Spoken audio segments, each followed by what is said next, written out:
ভোক্তা জুন মাসের জন্য জ্বালানি তেলের দাম কমিয়েছে সরকার। শনিবার গণমাধ্যমে পাঠানো এক সংবাদ বিজ্ঞপ্তিতে এ তথ্য জানিয়েছেন বিদ্যুৎ, জ্বালানি ও খনিজ সম্পদ মন্ত্রণালয়। এতে বলা হয়, ডিজেল প্রতি লিটার 104 টাকা থেকে 2 টাকা কমিয়ে 102 টাকা, অকটেন 125 টাকা থেকে 3 টাকা কমিয়ে 122 টাকা, পেট্রোল 121 টাকা থেকে 3 টাকা কমিয়ে 118 টাকা এবং কেরোসিনের মূল্য 114 টাকা নির্ধারণ করা হয়েছে। জ্বালানি তেলের নতুন এর দাম আজ শনিবার রাত 12টার পর থেকে কার্যকর হবে। এর আগে গত 30 এপ্রিল জ্বালানি তেলের দাম প্রতি লিটার 1 টাকা কমিয়ে প্রজ্ঞাপন দিয়েছিল মন্ত্রণালয়।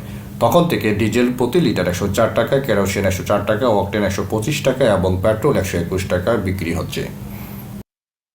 গত বছরের 31শে আগস্ট প্রথমবার জ্বালানি তেলের মূল্য সমন্বয় করে অন্তর্বর্তী সরকার।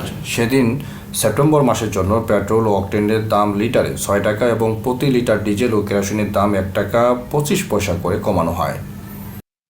অক্টোবর মাসে দাম নির্ধারণে ও নভেম্বরে প্রতি লিটার ডিজেল এবং কেরোসিনের দাম 50 পয়সা করে কমিয়ে 105 টাকা করা হলেও অপরিবর্তিত রাখা হয় পেট্রোল ও অকটেনের দাম। আর ডিসেম্বরের শেষ দিন মূল্য সমন্বয়ের ঘোষণায় 1 টাকা কমিয়ে প্রতি লিটার ডিজেল ও কেরোসিনের মূল্য নির্ধারণ করা 104 টাকা।